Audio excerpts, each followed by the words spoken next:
The only thing that you can do is play fast and loud and not give a fuck. The more you do that, the more you'll be happy. Nah, it's not true. Let me get in on this a little bit. That's not true at all. Well, what else is there? There's a lot of stuff, you know, like... There's a car. Yeah, there's a car. I love you. Nah, I mean, yeah, I mean, no, I agree with what Will said, actually. No. I take it back now, yeah. Best thing you can do is just play loud, play fast, and that'll make you happy. No, don't do that. Play loud, play fast.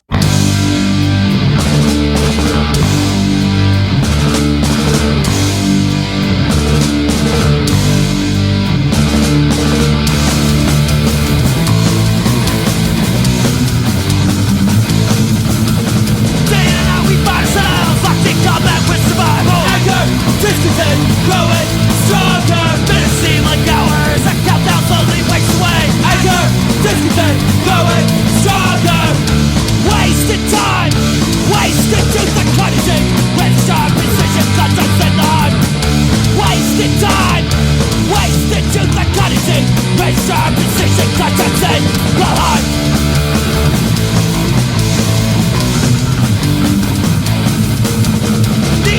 Bullshit where we never thought we'd have to be. Anger, discontent, growing stronger. When they say to adjust, we say only compromise. Anger, discontent, growing stronger.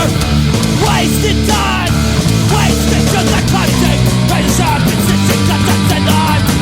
Wasted time, wasted just like cutting. Razor sharp incision, cuts and arm.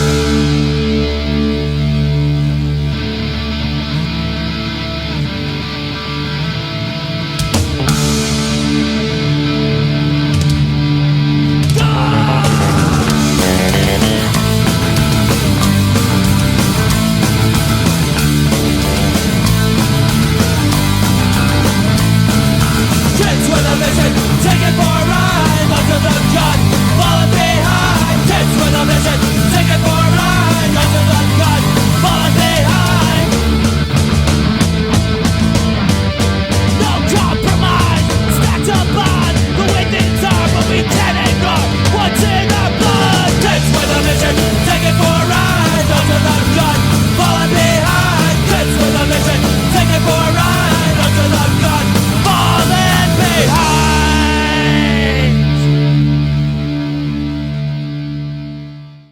Also, another cool thing Bucking the Fest that, like, this is like side note other than dog shit, probably the most rewarding and coolest thing about Bucking the Fest is that, like, you get to meet bands that, like, I've looked up to since I'm like 15, 16 years old, you know what I mean? And, like, not like that you, like, idolize them, but, like, things that you're, like, really stoked to, like, fucking play on the same stage as them, or, like, see somebody that you never would expect to see or meet or like watch them play live, and then you have those fucking people stay at your house and you like build relationship with these people.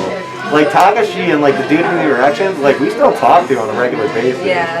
Like some of the dudes in Moose Knuckle are like my fucking best friends now. You know what I mean? Like a lot of people from like all different walks of life that you would never expect to even know are now like some of our closest friends, and that's like the beauty of the punk scene and the beauty of like working something to that magnitude, you know what I mean? It's fucking crazy. Yeah, that is really great. There was a moment when we wanted to take like a big picture with everybody on stage for the third one, and we like stopped in between, I think it was Spiky Jacket and Ejected. Yeah. And like got everybody on stage, and like totally unprovoked, like everybody just started chanting "We Are the Punks" over and over again, and I was like about to cry. Yeah, that was fucking crazy. Or like or when fucking Blanks played "We Are the Punks" and like everyone just fucking went nuts, dude. Oh God, I'm gonna cry right now. That was crazy as fuck too.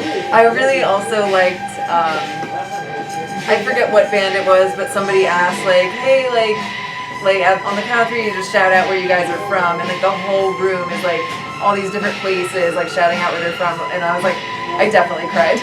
Yeah, that shit was crazy too. That was so cool. Also, another thing that's really cool about like having a stage to like book a show like that is like getting bands that are like completely unknown and unheard of, like, and giving them like a spot to like play with bigger bands that they wouldn't have been able to play with beforehand. Like, since the fest, like Brouhaha was like a smaller band, you know what I mean, that no one really heard of. I love Brouhaha. And they're so fucking nice. phenomenal, dude. And like now they're like doing like comps and like all kinds of cool shit and playing all over the fucking place.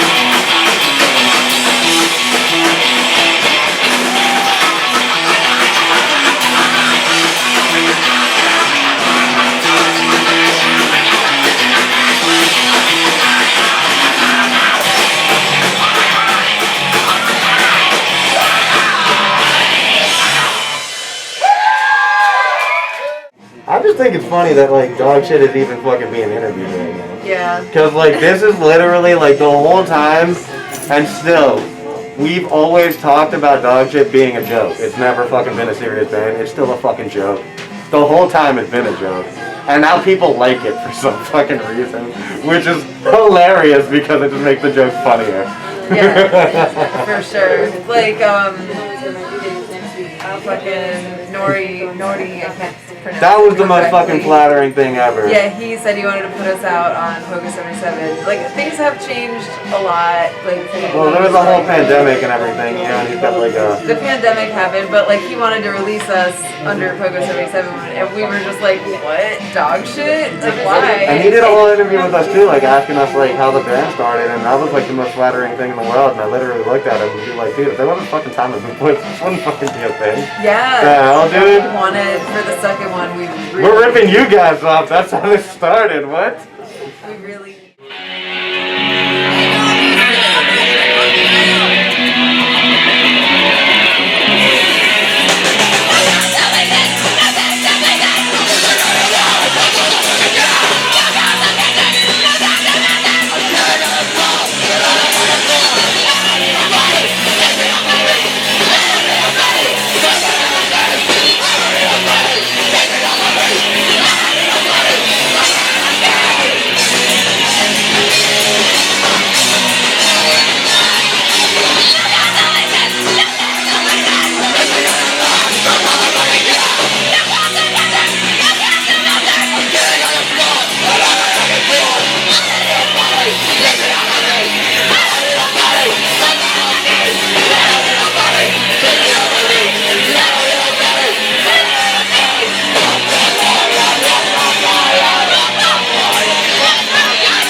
I don't know, man. I'm actually the youngest. It's the first time I've been the youngest in the band. I'm the only one in my 30s. They're all in their 40s. Our drummer's 48, and he freaking plays in 3 bands. That is my goal. To be that old and be like, well, let's just play in 3 bands. And drums at that. But seriously, those guys, they know what they're doing. They're very experienced. They put up with my bullshit. I'm always late. They have something called TIFF time. TIFF time means that I'll be there 30 minutes after the time I said I'd be there, which is typically true. And they know and deal with my Crohn's. I was telling you about that show in Chapel Hill. We played this place called The Cave. The Cave literally looks like a cave. It is amazing. But I was getting so sick that I had to get the band in front of us to trade places with us. And I go out after our set, and I'm standing in the parking lot, and suddenly I'm like, this isn't going to end well. I walk back to the back of the lot, and I just start puking. Some chick sees me, thinks that I'm wasted, goes inside and sees Levi, our guitarist. He's like, well, your singer should feel better now. He's like, if she was drunk, she got it all out. And he's like, she's not drunk, she has Crohn's. Needless to say, that woman apologized to me for the rest of the night, because she was apparently going around telling people that I was wasted puking in the parking lot. So I ended up doing that tonight. And that's punk, man, because you can't get up on stage and let your sickness stop you.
Beat the fuck up, you got fucking harassed, you got assaulted from all sides, whether it's at home, whether it's on the street, or whether it's by your friends and the people you're around.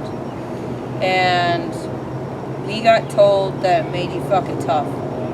We got told that it made you tough, and we got told that you gotta stay tough to be who you are.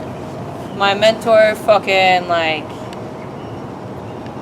when I was like an itty bitty kid, I mouthed off a little bit when I was a teenager. I got dangled by my fucking neck against a wall and told to fucking correct myself. And back in the day, we fucking like would say it's better that you get your ass beat here with people that love you than you go out in the world spouting your fucking mouth off and meet people that don't.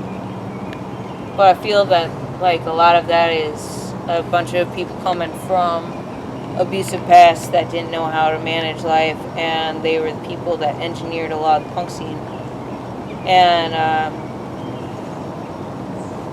I've tried to be supportive and non-abusive to like the younger kids that I bring in.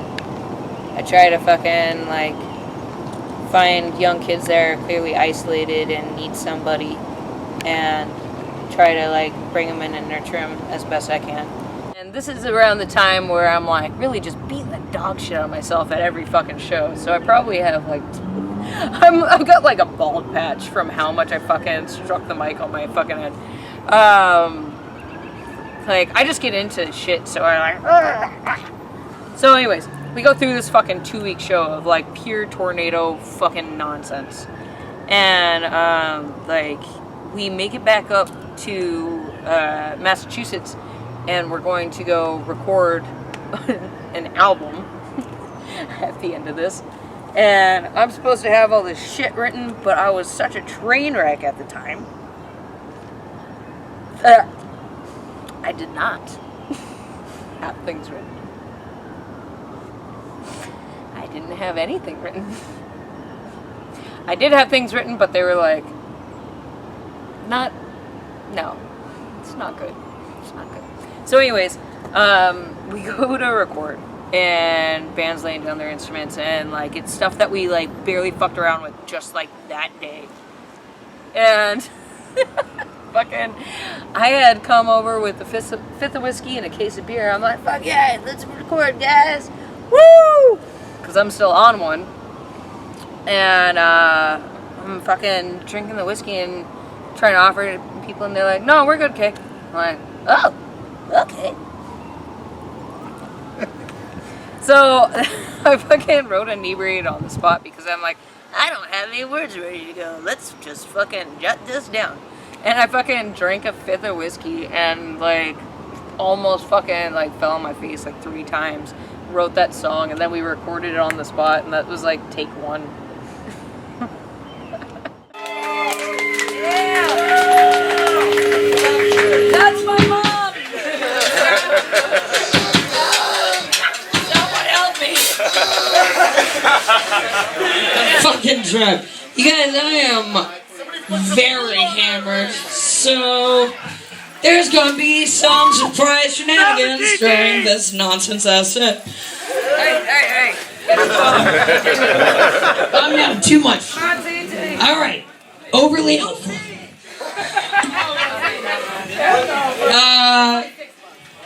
Let's do inebriated. This is a pretty new song.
We're like all in a like, I don't know, like a split up tribe of people. Like that's one of the things where like the whole like punk stress punk shit is like when people mock it, it's like no, that's kind of like flying your flag and identifying with people that are the same, like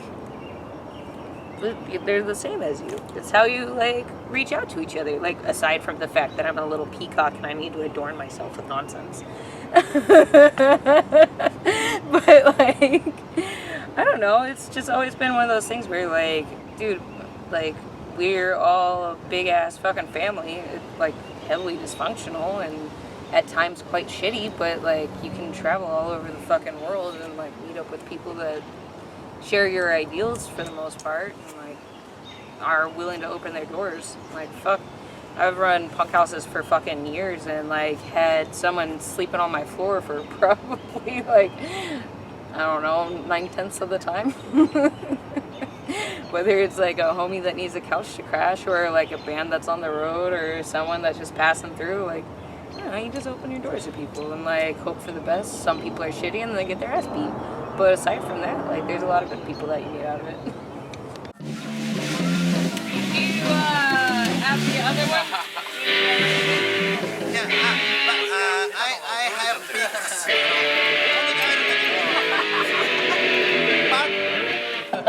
So the Corona. No, not here.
my first interaction with the Stabs, well, actually, I remember it specifically. It wasn't actually hearing the band yet, but a friend of mine, Liz, ended up, we were all at Kate's Cafe. It used to be a club in Peaburg, like a little underage club, you know what I'm saying? Mm-hmm. And we were all at Kate's Cafe, and my friend Liz was like, yo, I was at a party, and I ended up at Mike Blanks' house. I was like, you did? She was like, yeah, this party in Newark.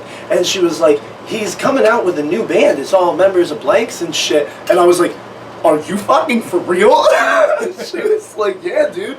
And so she told me about it, and we were pumped. We couldn't wait till it was going to come out, and or maybe it was already out, but we couldn't wait till we were going to get it. And then when we all first saw Blanks, it was like, pretty sure it was their first all-ages show back, and I don't fucking remember. It was somewhere in Philly, and they had it on the merch table, and we all bought it.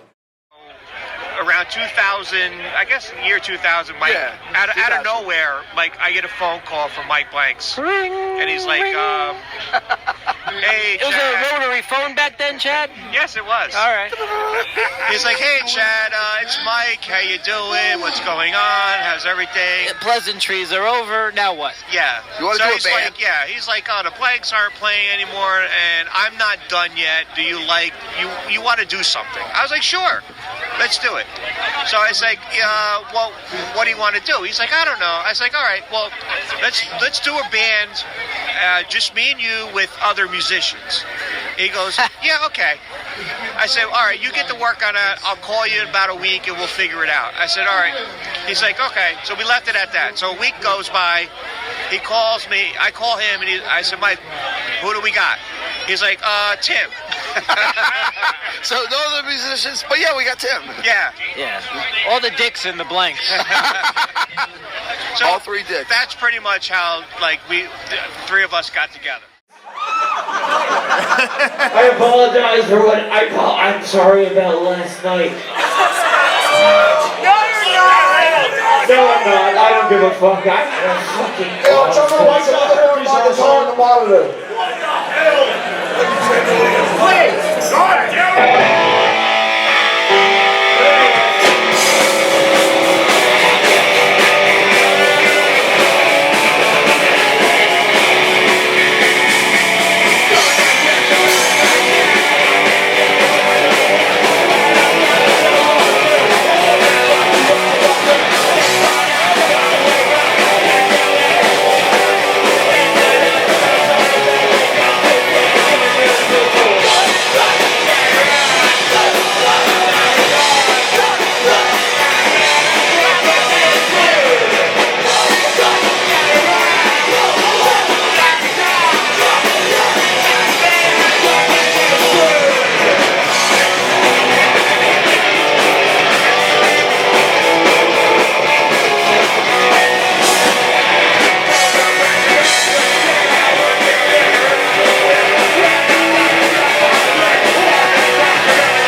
Look at this motherfucker. He drives up here, he don't buy a cheesesteak, he don't even sleep on my couch. I don't fucking get it. What did I do to you? Now it's not like I didn't give you that chubby around your belly, baby. You know you love it, you know you get it, and you still give me the negative mid-suggestion.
Now, am I going to get asked for a fucking vaccination card to come to a punk house to crash? You know what I mean?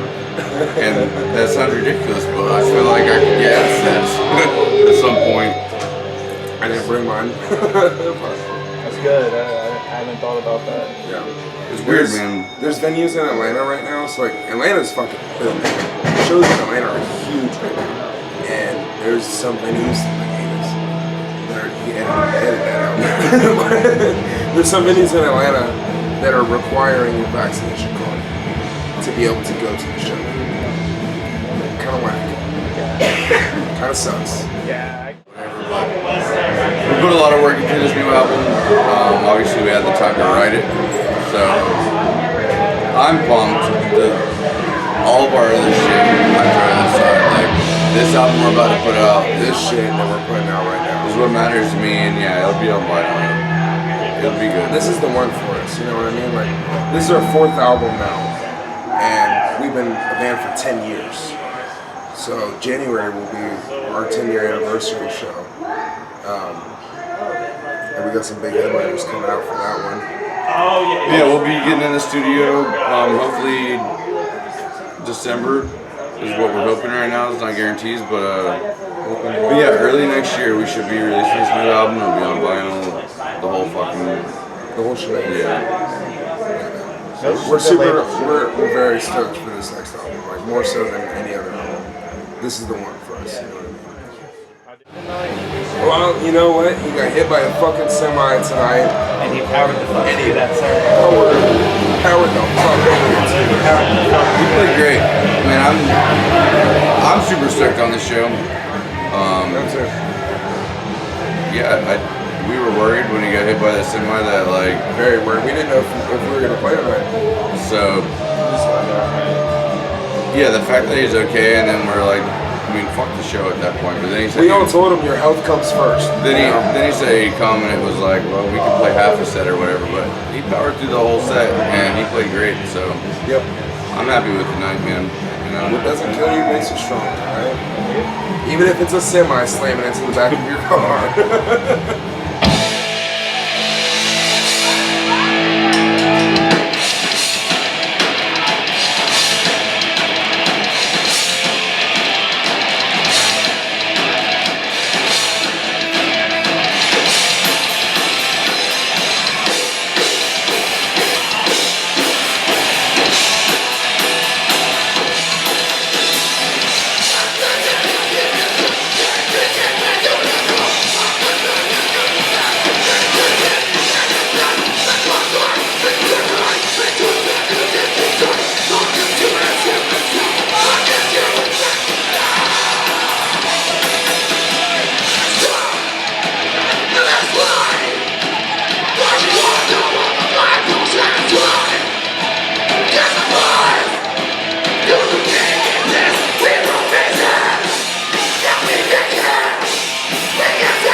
Obviously, it's about fun. It's about pushing the music we want to push. It's about,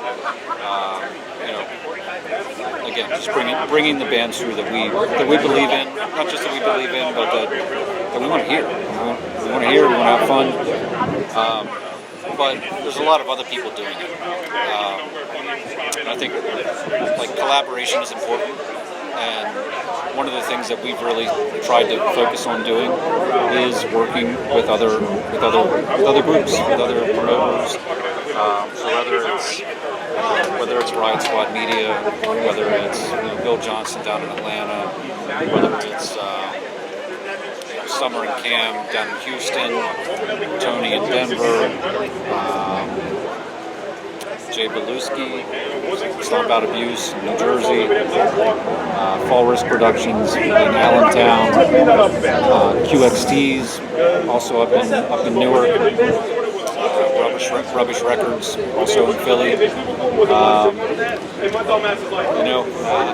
think the key thing is there's promoters all over the U.S. that are trying to do the same things that we're doing, which is push the music that they believe in, have fun, but also stand up for things that they believe in too. So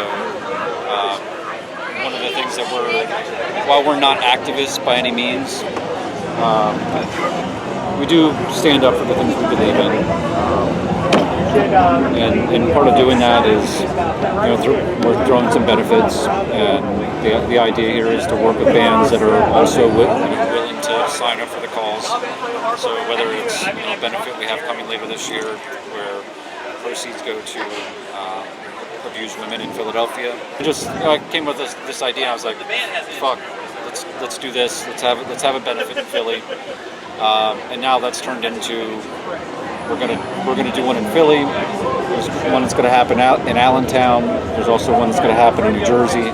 And to me, that's actually the most. That's probably fun is important. Pushing music is important, but also standing up and helping people that need help is also important. I think one of the things we've realized is there's more we can do in that area, because as much as it is about fun, it's also about supporting your local community as well. So those are some of the things that we're trying to do, and there are other folks. Some of the folks I just referenced, they're doing the same things. And as far as other promoters that are out there doing the same thing, bigger scale, more reach, it doesn't matter. Like there's some small, some large, whatever. Got to talk about Kevin down in Dallas, Nacho obviously in LA, Josh in Chicago. I think I've rattled off maybe 10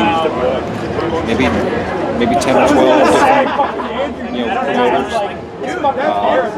But there's a lot of people that care. It's not just put on a show. It's not just people aren't just looking for money or whatever it is. They're giving back because they care about the people, they care about the music, and they care about, I hate the word, but they care about the scene. We'll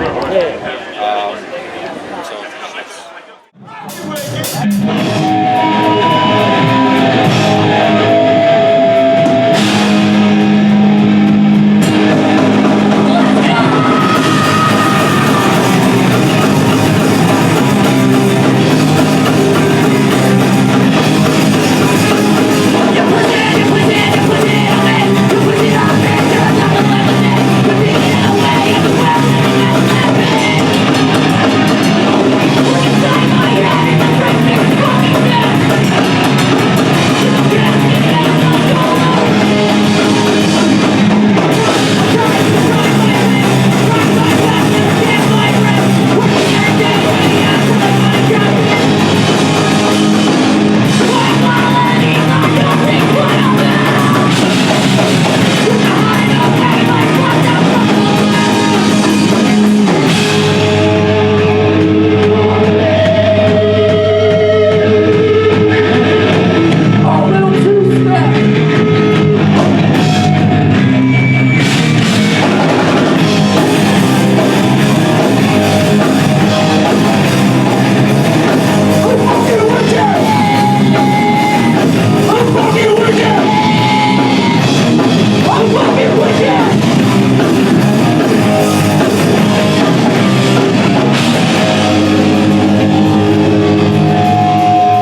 years ago, I was in fucking prison, sitting in state prison, and I've always been involved in the hardcore scene. We're gonna cut out, man. I'll be back tomorrow, brother. Be safe, Brian. All right, sorry. We're good, brother. Are you coming back tomorrow? Oh, absolutely, man. I'll be all fucking weekend. All right. Yeah, bro. This guy inspires the hell out of me. He runs a fucking recovery group. All right. What's up, people? Living the dream, man. Hardcore bands out here, and you know, I mean, pretty much like this is my way of giving back because I mean, we fucked up a good chunk of our lives, man. We put a big show together. We basically are trying to give back to the community, do the right thing, and like raise money for a good cause and have a good show at the same time. We're bringing bands out. We got people coming, and one hell of a turnout here. All right. Pretty much this is just my way of fucking doing what I can for my scene, my community, my people, my friends, my family, people like you. And punk rock's about taking care of each other, looking each other out. You know? It's pretty much how I live my entire life. You know what I mean? And right now I'm doing everything I can to help my scene while I was fucking down. Do this with me. Stop. Do this with me. So the 7-inch comes in purple, pink, yellow, blue, and green. There you go. Yeah. As simple as that.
Now on later, Classic Martyr, probably the best one, was a tool shed that was about as big as this corner. Behind Kelly Dudley's place, and they used to piss off the neighbors or something crazy. We called it the Hate Shack, play on the Love Shack B-52s, but I mean, it was like, man, we were sweating nuts up in it. So like literally, like the guys were like, this is my drum set, and Tim will be standing here and Robbie right here. On our, like, in each other's grill with amps and everything. See why you wear I headphones. lost quite a bit of my hearing during that process. As I know they did too.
to be a lone gunman.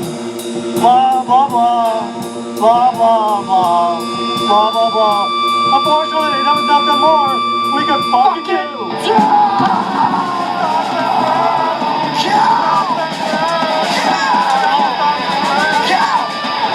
With your thoughts and prayers. Thoughts and prayers. Prayers. Thoughts and prayers. Oh yeah, PJ is a really talented musician. He's from near where I live in Boston. He's been playing with us since 2015. He's got his own band, Moose Knuckle. He's in Revolt too. We're lucky to have him. He's awesome. Yeah. He's good at it. He's super dedicated guy. Right. I'm trying not to drink this whole thing. That's the problem. I told everyone, I was like, don't give me that now. Jesus. Seriously, I was like, don't give me that now. Wait till later. Because if I get that now, I'm going to drink all of it. Do you want to do whippets? Yeah. Let's go do whippets.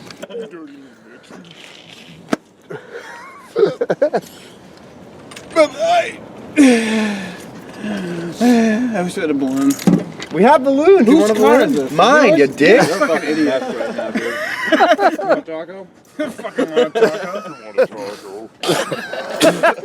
That's what I want.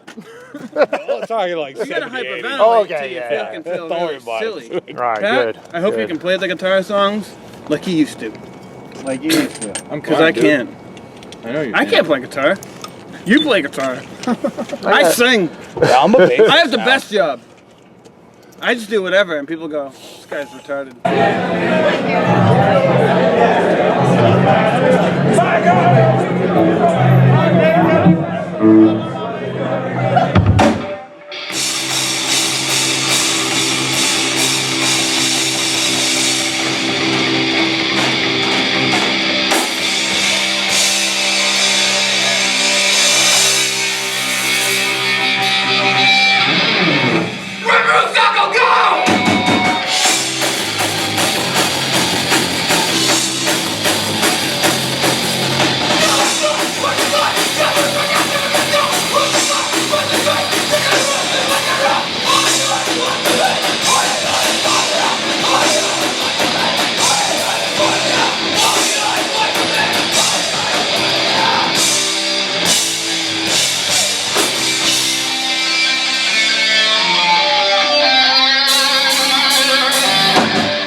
Well, that was the wrong song.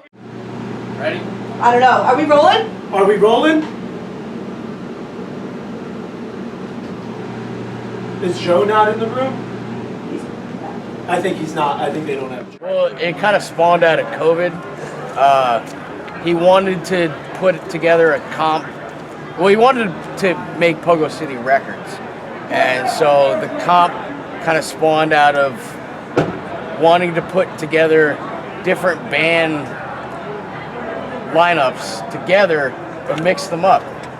So that's how the Spiky Tops came along. So we got Renee on guitar. She plays lead. Andrew plays rhythm and bass.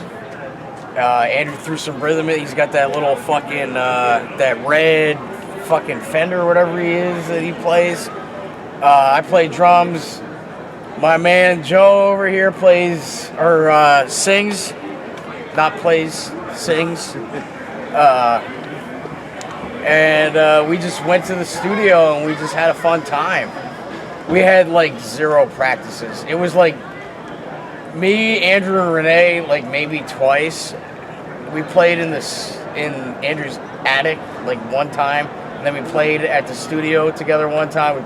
We covered Dead Cities, and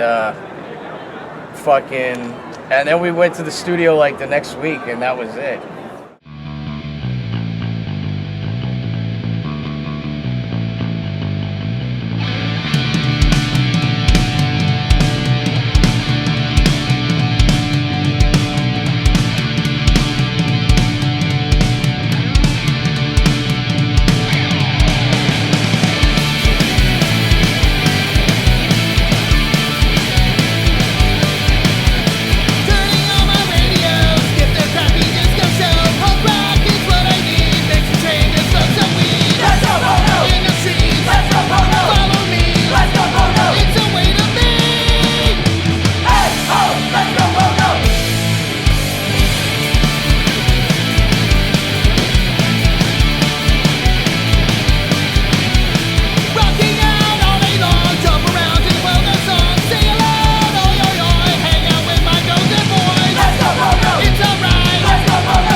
We are drinking the beer in the punk show.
No peace!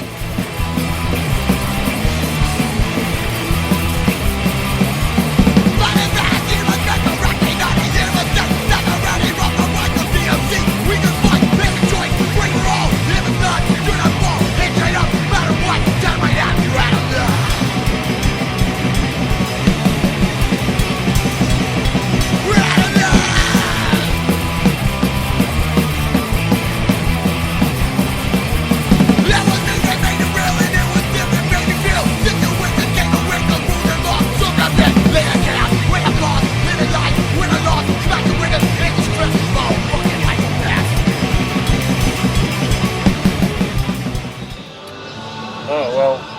it goes way back in the late 80s. Well, anti-racist action officially came out of Minneapolis probably in 88, 89. And at that time, there's a lot of traveling punks, gutter punks, crusty punks, whatever you want to call them, that was traveling through the Midwest. And so it literally spread across the Midwest on their wings as they traveled the country, setting up positions in various punk scenes across the Midwest. In particular with me, it was the Bloomington, Indiana, Indianapolis scene. So as the kids traveled out and spread across from profane existence in Minneapolis, they spread the ARA word. And we started forming cells across the Midwest. Because at that time, it was all about skinheads, fascist skinheads coming to the shows and fucking with punks. Long hairs, jocks, whatever. That was what it was back then. So it was just a matter of defending our place, you know, defending our backyard, because we were the ones dealing with them on a nightly basis. Not like you see on the streets now that literally are in Main Street. You know, the fight is spilled out. We've got to show these things. You got to be able to put your money where your mouth is. You got to walk the walk and talk the talk. And right now, and white folks be having big problems with understanding white privilege and understanding their current role in American society. Because white folks get defensive, particularly if they've worked hard in their life and they started out poor. They didn't get any handouts, and they busted their ass to get what they got. I get it. I'm one of those people. Yeah, exactly. And we still had that privilege, though, that if we would have been black, we would not have turned out the way that we turned out. Or had that as easy. Right. Even if it's a little bit. And that's what you have to recognize, is that take your experience, where you are at in your life, what you've achieved and accomplished, and then add at the very end of that sentence, what if I were black? Yeah. And there's your white privilege. Whatever that leash you were granted, it could be this big, but for most of us, it's pretty big. Well, if everybody took a few minutes of time in their lives and quit whining and bitching and being defensive about someone saying they have white privilege, hold tight. Who the fuck you do, dude? It's okay. You can recognize the fact that by being white in a country built on a white supremacist system, that you get advantages out of this. You don't have to apologize. I'm not going to apologize for being white. I am not. You didn't pick it. You didn't choose it. It wasn't an option. It wasn't a choice. That's my biggest issue with the Blue Lives Matter movement. That came out of Black Lives Matter. The difference is they have a choice. They don't have to be cops. If you're black, you don't have a choice. You don't get to pick. You have to be black. Well, and the difference also is that it was born as a response to Black Lives Matter. Yeah, it was counter. It was a counter. It was never made benevolence towards the blue lives that they supposedly give a shit about. It was done as a retort to Black Lives Matter, which in itself is racist.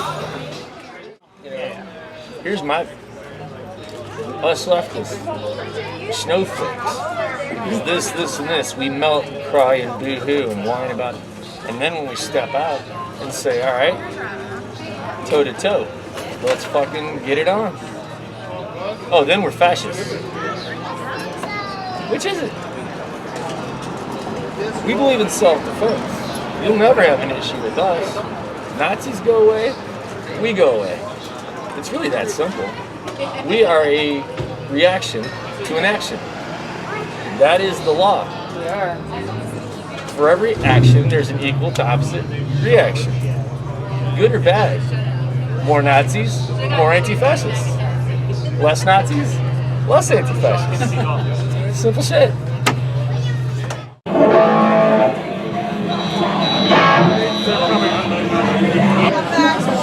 Oh shit. Up the pumps. Can you believe, what are we, like 10 minutes into this? We only got 2 songs left for you.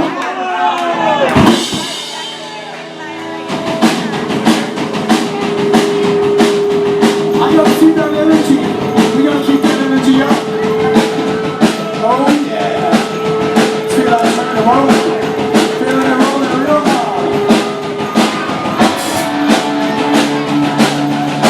This is a song about politics. Come on, so tired of living in the USA.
What do you do in 25 years?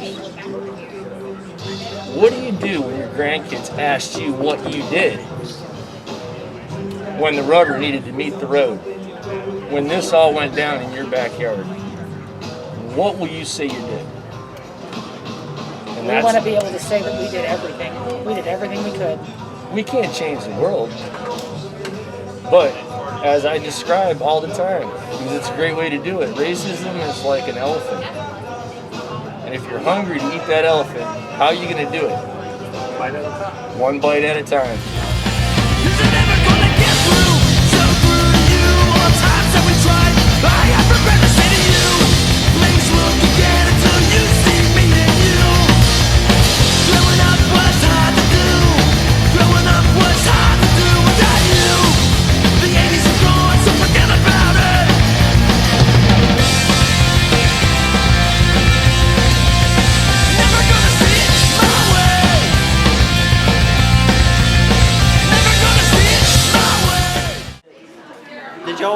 watch the PoGo In The Pit thing? Why have you not watched the PoGo In The Pit video? You know, I guess we laid it off, forgot about it.